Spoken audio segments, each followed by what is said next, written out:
This episode is sponsored by Free Market Kids. Join the league of families who are transforming family time into unforgettable Bitcoin learning experiences. With our Hodl Up Bitcoin mining board game, you're not just playing. You're building bridges, creating memories, and unlocking the brilliance of the future one block at a time. Hey, everybody, real quick before we start the podcast today, I just wanted to say thank you. Tali and I would like to say thank you for listening. And we have a code for those that would like to get a free copy of the ebook that goes with the game Hodl Up.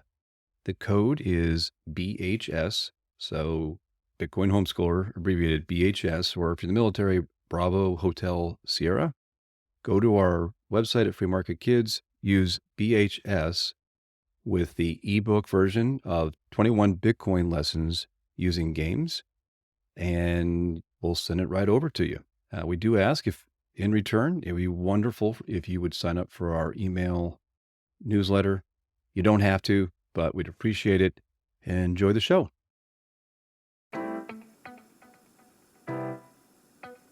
Let's talk about the next generation. And very, very impressive of you two is the fact that you've homeschooled 4 children. And it's been spanning across 20 years. That's a long time and that's a lot of kids to go through homeschooling. So I bet you have a lot of experimenting and little setbacks, but really push through this entire process and have built something that's really robust, that supported all of your kids. But I heard that there were initial pushback. And so Tali mentioned it. She wanted to have that relationship with her kid.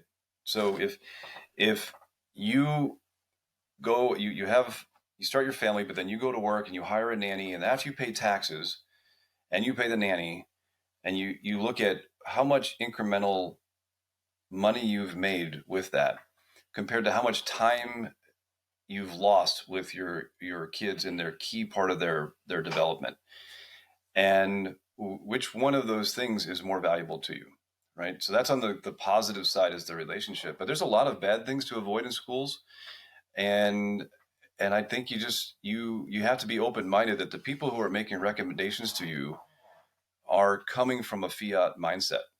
You should get a credit card. You should max out whatever your monthly cash flow is to get the biggest, best car that you can think of getting. And you should go to college. That was another one.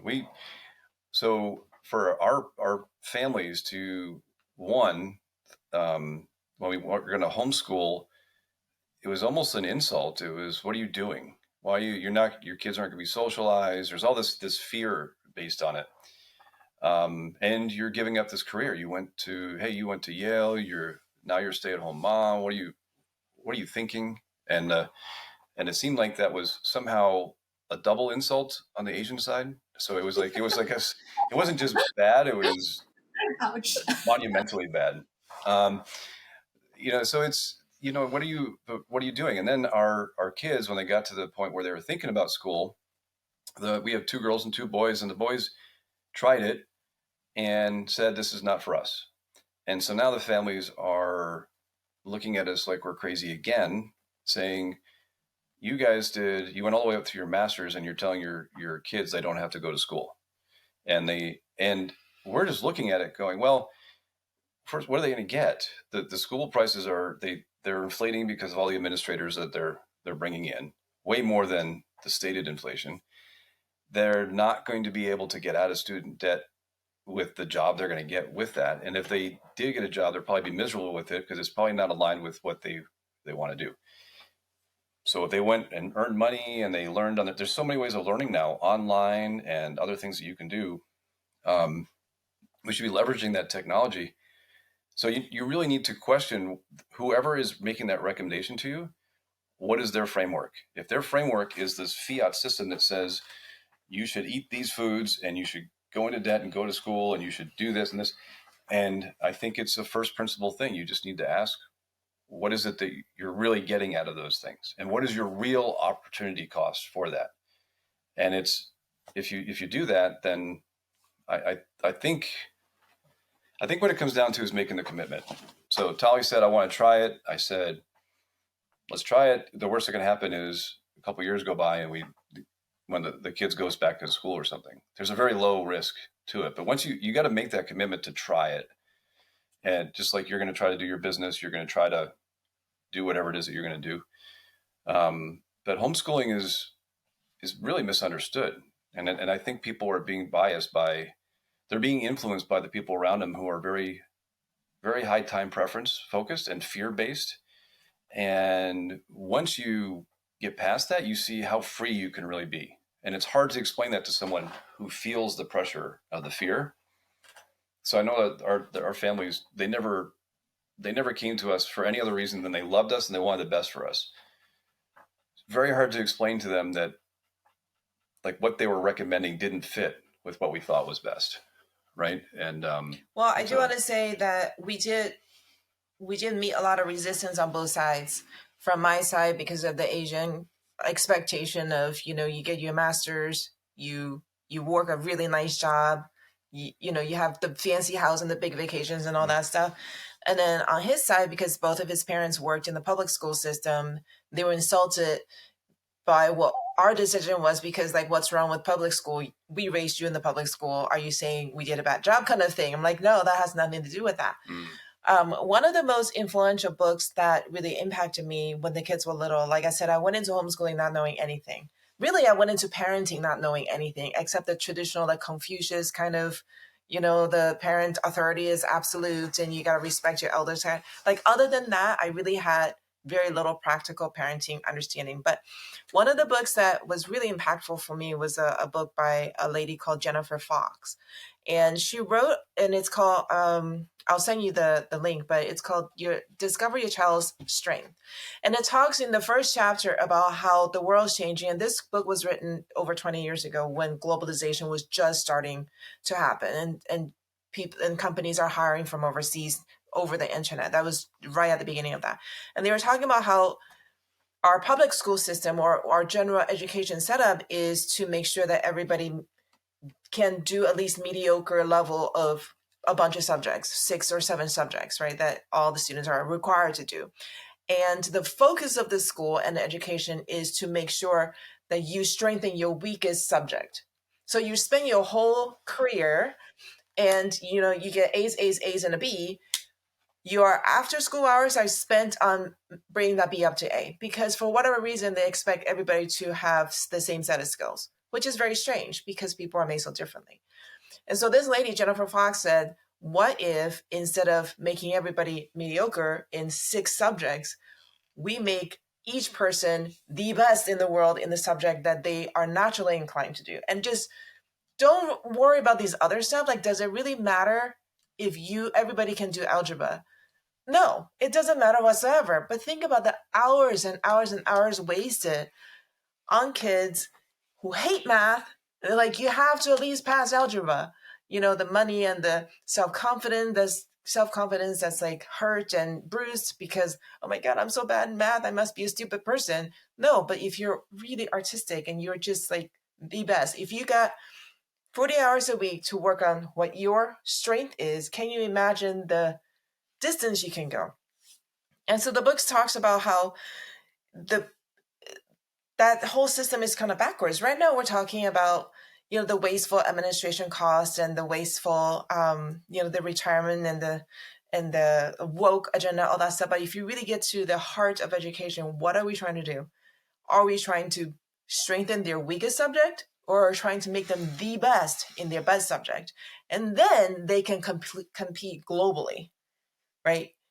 Then you can compete globally. And that book really held me through the criticism from both sides of the family when I was trying to do what I believe was right with the 4 kids, and we moved a lot, and it was a very lonely, really hard journey. But I just kind of held on to that book. I'm like, I'm gonna make this book, not my Bible, but like, I'm gonna make this book a reality in my kids' life. I want them to be able to go after what they're good at and they're naturally passionate about, because that's the only way they're gonna become the best and be competitive, as people say. Now that you've gone through this process, what kind of families would make sense to homeschool their kids? Because I personally struggle to see how this can be a solution for all families out there.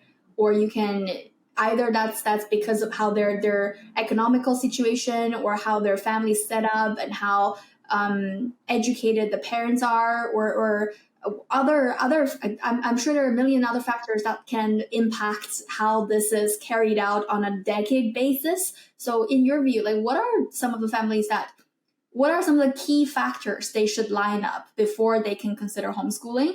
And or you can indeed make a case that literally everyone should homeschool their children.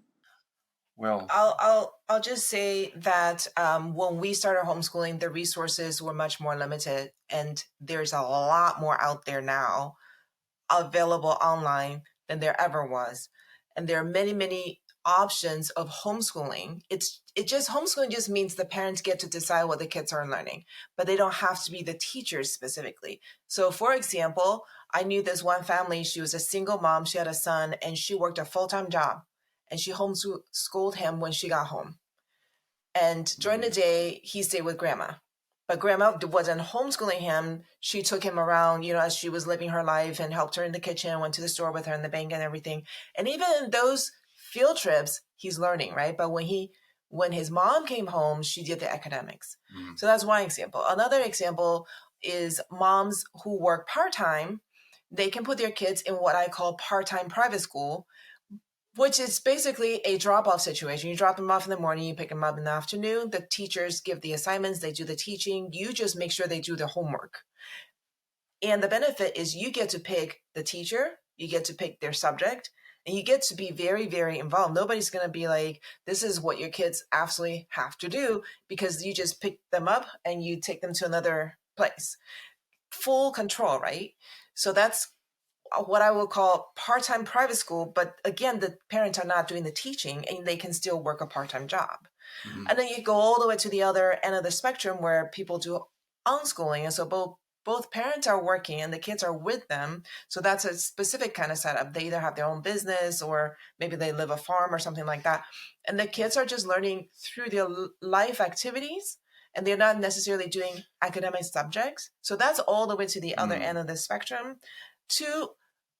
For me, I was very, very involved. I taught most subjects, but there were subjects where I just didn't have time to do. So for example, science classes, just setting up an experiment that lasts 10 minutes can take me 3 hours.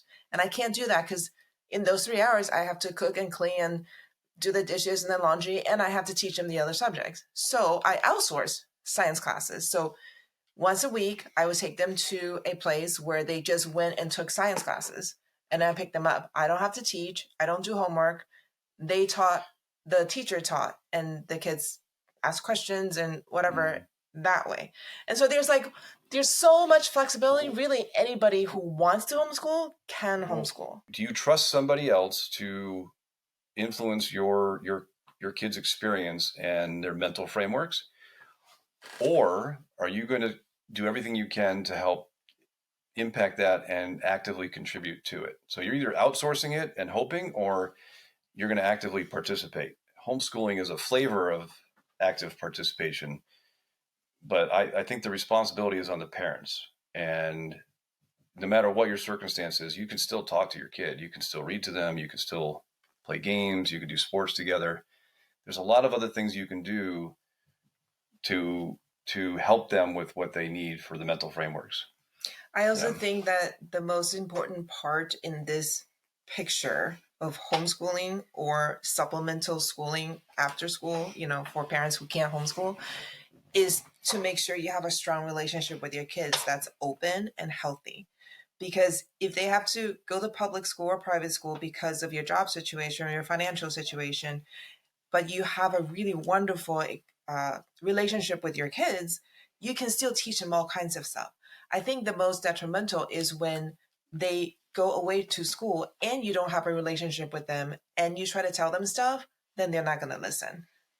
So if you just get the relationship right, and you'll figure it out, if that means full-time homeschool, part-time homeschool, or they go to public or private school. Well, we all have very complicated relationship with our parents, but it's very true that to have that healthy relationship with your parents, it's so important. And the emotional intelligence and the emotional strengths that you get from your childhood interacting with your parents, they serve you for a lifetime. And just like we talked about how people learn through games without realizing it's learning. The parents parenting without knowing that they are parenting. They're just conducting. They're just bringing the kids to work or do whatever, just carrying through their lives. But kids are so young and new and fresh, and they absorb literally everything. So if you are a bad mannered a parent that's bad mannered, your kids are gonna pick up from you just by observing. And then when you tell them, oh, you need to have good manner, you have to do this and that, they won't respect you, and then they won't listen to that because you're not leading by example. What is the biggest challenge a family has to overcome to go down the path? I think the greatest challenge, Vivian, is you have to understand that it will be an all-consuming thing, because if you go work a job, you get to leave.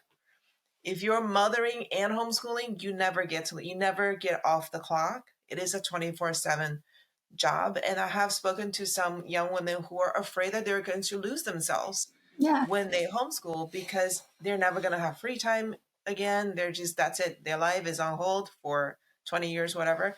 And it did feel that way a little bit sometimes. But today there are so many support groups where moms come together and they share the workload, and they're called homeschooling co-ops. So you don't have to do it yourself. It is not an isolated thing. It was a little harder when we were doing it because there were a little bit less people doing it. But today, there are all kinds of homeschooling groups out there. And it is also okay for you to homeschool for a while and say, you know what, I can't do it anymore. The kids are going to go back to school.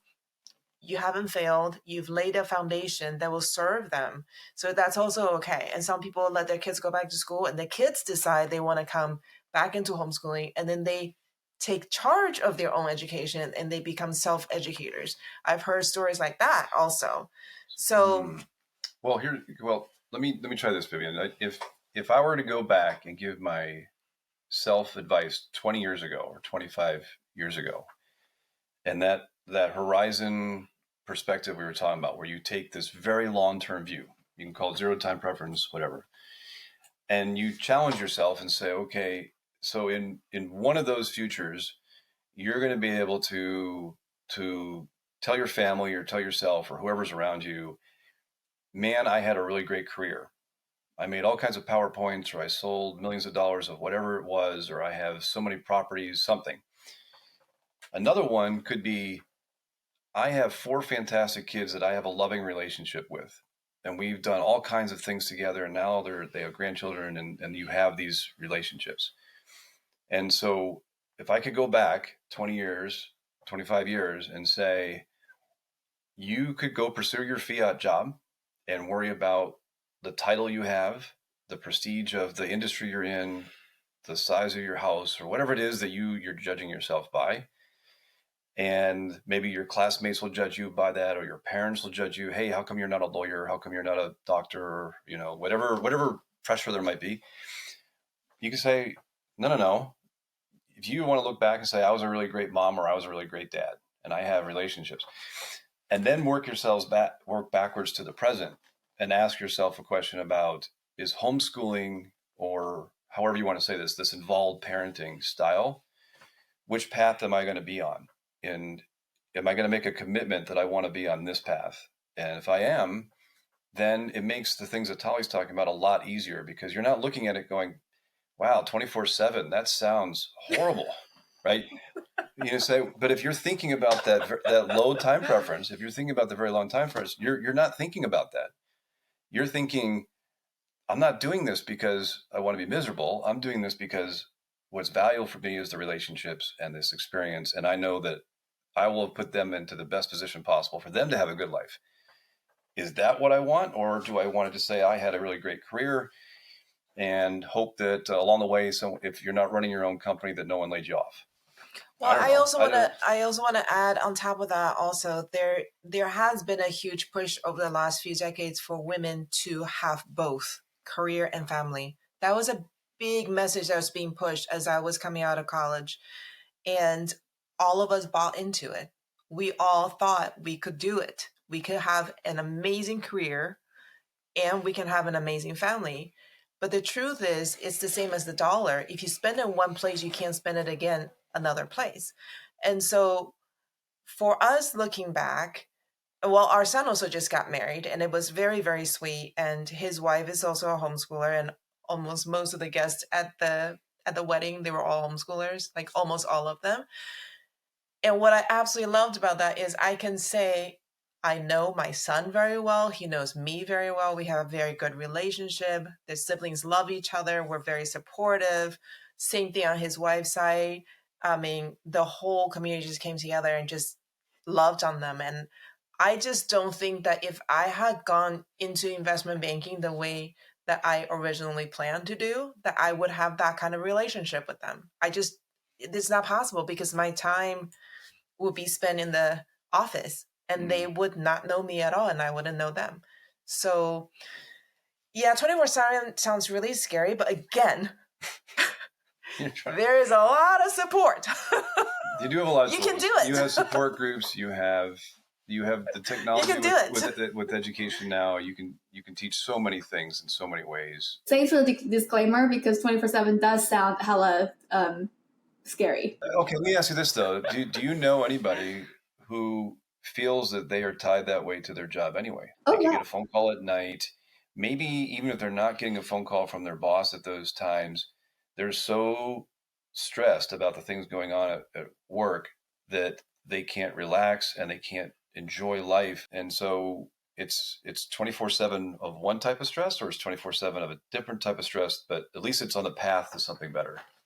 Right, So. right. And for you, because Tali, you basically forgo a career to focus on, really focus on this. So how were you specializing?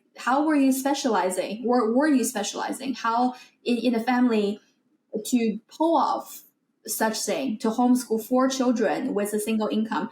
How involved Scott is in the homeschooling process and vice versa for Tali? I did most of it myself. He was in a field job that demanded his attention 24/7.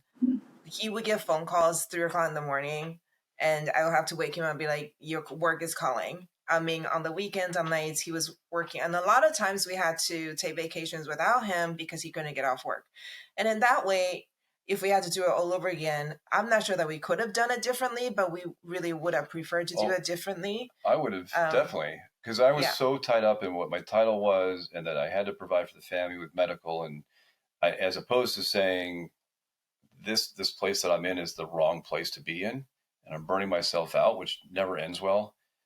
And I just would have, I would have made a different decision on that stuff. So you can learn from my mistakes. I'm just telling you, we also made a number of moves for corporate jobs, and so it was because of that. And so we not only had resistance on both sides of the family, but we also moved many times, and we had our 4 kids very close in age, and he was working all the time. So it was a really huge challenge for me. I was doing most of it, but I was part of different co-ops, so I was never alone. I always had other parents that I could bring my kids to. Like that image of the kids must be sitting in the closet reading books as a homeschooler, like that is so untrue. We were on the road all the time because we were going to soccer practice, we were going to gymnastics, we were going to a co-op, and we're going to take a cooking class. We're going to go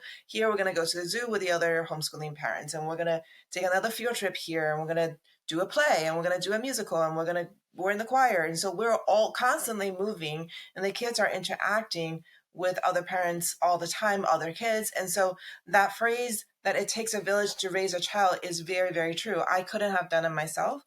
And even though he was stuck at work most of the time, our kids were able to see so much of life because we were just interacting with life. We weren't in a room in our house with 4 desks and a blackboard, and then that's all their exposure. Like I wish you could have met my daughter when we were in Nashville. She was helping us at the game lounge, but they know how to interact with people to the point where I think there was, this is several years ago during COVID, and we were in an online workshop, and one of the moms wrote me a private text and said, "These 2 girls are yours?" I'm like, "Yes." And she said, "If you write a book on parenting, I would buy it, because I cannot believe how well they're able to interact with people." because they interact with people all the time. And so even if, some of your listeners, you're thinking, okay, if we go for this and my husband's working, that means he's going to have to work 2 jobs and I'm going to be doing all this by myself. And what am I going to do with all my kids? Life is wonderful in teaching kids. That's natural. Kids will pick up, like what you said. They will pick up by interacting with people, not just with the parents. They see, they gather data. They're not stupid. They're very smart, and they can deduct their own understanding and lessons out of these interactions, which will be really helpful. Well, let me say to this too. So now our kids are older, but we still have this relationship with them. And then it was only 20 months ago that Tali and I decided that we're going to go full time on Free Market Kids. The fear that I had to overcome to say, I'm not going to go back and do what I've always done in the past and go pursue a fiat job with somebody else and just go live that kind of stress. They're observing that, and they're not judging me by my title. Hey, you're the game guy. They don't care that I don't have a fancy title. And actually, one of our daughters actually said this. What they're actually witnessing is they're watching how we're dealing with things. First of all, we're a couple. We're still together, which that's strange, right? And we're dealing with a lot of these high time preference stresses, but we're doing it together. So that's just an example for them. And we're trying to pursue something that we're passionate about. That's our dream. Now, we may have started a little bit later than they'll be able to. But one of our daughters said, I admire what you guys are doing. I really admire, because I don't know, 20 months ago, if you had said, first of all, I'd even be on a podcast, let alone do one with Tali, that we would have been in El Salvador, that we would be meeting so many amazing people and doing all these things, I just would have thought you were crazy. I just wouldn't have believed it. And the kids are watching us, and even though we have the pressure of building a business, we're more fulfilled than ever from that standpoint. And the kids are watching that. And because we have a relationship with that, they're able to see that. And even though we're not sitting down and saying, okay, guys, we're gonna have a lesson on how you plan out your career. No, they're witnessing what we're doing. Even though the formal education is over, you're still the parent, and they're still watching, and they're still learning from your example. So it never really ends either. Mm-hmm. Right. So, and it's if when your kid tells you, I'm really proud of what you guys are building and you're building together, it kind of takes your breath away. You're like, where did that come from? It feels really good. Well, I mean, how many people, there's a lot of parents that struggle with the relationship with their parents. And that to me is an amazing, like, you can't take that away from me. That's my experience. That's my life experience now. And had I stayed with that other, the job I had previously, first of all, I wasn't really happy there. They later went bankrupt anyway. So we would have been right back to the same pattern we were before. And instead, we're meeting amazing people. We're working on things that we think are going to make a difference in the world.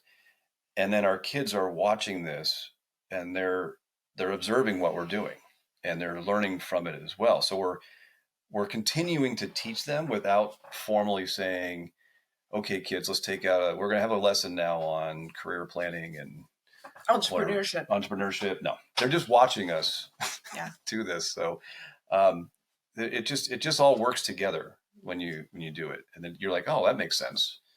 Right. It just feels right. Whereas everything else before, it felt like you were fighting everything. When you get things to work together, there's a different rhythm to flow with the relationships. Definitely. And how have homeschooling in general impacted your relationship as a couple? Because you have a completely new set of problems to deal with. I'll tell you what, when he was working and I was homeschooling by myself, I didn't have a problem because I made all the decisions. Just because I was there all the time, and the kids did what I believed was right. And I think in hindsight, I would have changed some decisions, but because he was busy and we didn't have to make all the decisions together, we didn't argue about things. Like, it was just, me telling him after work he had to meet us here because one kid is having a show and one kid's having a soccer tournament and one kid's, Or Tali picked up a 7th puppy. Or I brought him an extra puppy, whattever, or a goat or something. But it actually became a little bit more challenging when we started this business, and we still have one youngest son. He's not in high school anymore, but he's still in our house, and we were still trying to guide him. But that was when we had to really talk through some decision making, because then he was here and I couldn't just do what I wanted to do. So it's a yin and yang in the relationship. Open communication is key. So my part in the homeschooling thing was to be supportive when there were extra animals in the house, or she wanted to build a fort in the basement, or whatever ideas that she had. That there were things where basically, instead of me trying to argue with it, there would be tension, but I would support whatever the endeavor was. And so now the kids have these memories of very strange things. I mean, you can imagine a house, you're homeschooling, so you have 4 kids and the 7 dogs running around. It's just, and there's just piles of books everywhere. It was just, I don't know how you explain it. The house was alive. To play a supporting role in such a big thing, it's very wise for you to do, Scott, because I can imagine you both come from, like, you're both very intelligent individuals, and I can imagine both of you being opinionated and have your preferred way of doing things. And if both parents try to make decision for absolutely everything, it could be chaotic and it could be causing like extra frustration. And Tali, this question is for you, because you forgo a career, and one of my own fear of doing something like this, now I totally see the benefit of this. Before I didn't like consider at all, and I didn't think it was an option, and now I'm considering this. But my fear here is that what if you get married and you have kids with this man, and then you're living off one income, and then raise your children this way? So I wouldn't have an income, and I would feel insecure, or I would, in whatever way, like this is a fear or a concern that I have. So were you struggling with anything like this, and how were you navigating through that? Are you saying in case he loses his job, or in case he leaves you? Both. And you get divorced? Yeah. Oh, both. Okay.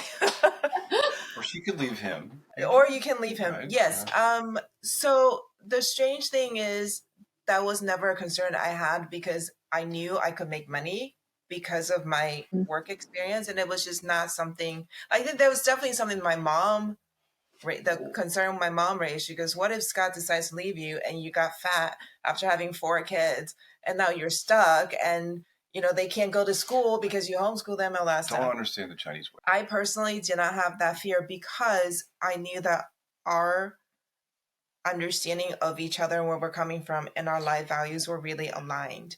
And so when in 2008, we were going through the first financial crisis, the major financial crisis. And in the city where we lived, 40,000 people were laid off at the same time. And he was one of them. And my mom was like, oh my God, what are you going to do now? Are you going to go find a job? And I said, no, because I trust that he's going to figure it out, because he's a man. And I don't need to worry, because he'll take care of it. Because it's a division of labor. We've been so conditioned, Vivian, you and I, probably more so you, because I am a bunch older than you are. But anyway, we've been so conditioned that we have to be able to do everything, that we have to be independent, that we can't need anybody, right? But the truth is, human beings are born to work together. We're supposed to be in a community.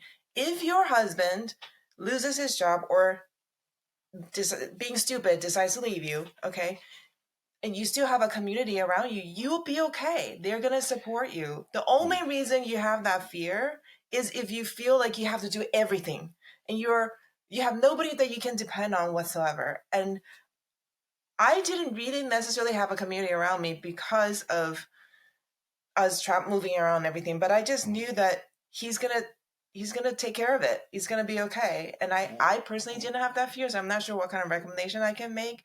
But just know the man that you're marrying, if you guys talk about it openly and you both decide to do this, then you can't be fearful of what life is going to throw you.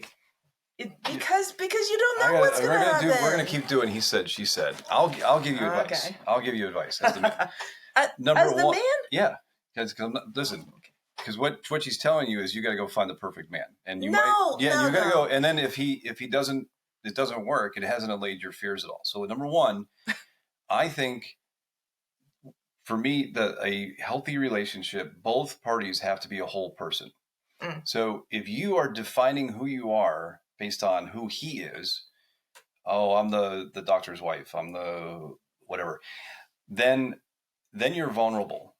But if you are you and you have your hobbies and you have your interests and you are a whole person before you met him, and you don't lose who you are.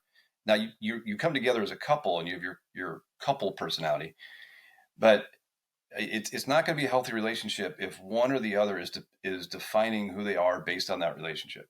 So you're going to have to be a whole person. So if you're struggling with a lot of things yourself, then just getting into a relationship is probably not going to be a solution for you. It'd be my guess. The second thing that I would say for advice is, if you still have that fear, there are so many ways today, and you're doing it right now, right? You say on the side, I'm going to do a podcast because I want to talk to interesting people. You can do art, you can do music, you can do podcasts, you can, I don't know, maybe you're an accountant, you can do whatever it is that you want to do. You can still do that, and you don't necessarily have to be in an office anymore because of the way work has changed and the way technology has changed. So you have more options than were ever available before. So I would say, one, work on yourself, be whole, and you're going to be okay. Because now you're not worried if he leaves, then he's the one that misses out, right? And two, just realize you have so much potential just in yourself. You can work on those things. So whatever it is that you want to work on, you have more options available now than have ever been available for people to do work from different locations with different skill sets. Thank you so much for taking the time to chat through this. You guys have to come back again and we'll dive deep into some of the other topics.